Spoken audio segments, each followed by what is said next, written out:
ఇసుక మాఫియాను అరికట్టాలి, ఇసుక మాఫియాను అరికట్టాలి, ఇసుక మాఫియాను కల్పించాలి, బియ్యం కార్మికులకు పనులను కల్పించాలి, బియ్యం కార్మికులకు పనులను కల్పించాలి, బియ్యం కార్మికులకు పనులను. ఈ 4 నెలలుగా ఇసుక దొరక్క భవన నిర్మాణ కార్మికులు ఆకలితో అలమటిస్తున్నారు. ఉపాధి లేదు.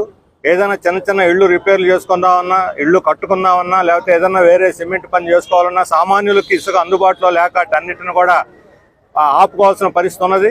ఇప్పుడు కొత్త విధానం ప్రకటించిన తర్వాత వారానికి ఒక్కరోజు అది అర్ధరాత్రి పూట లైన్లో వదులుతున్నారు.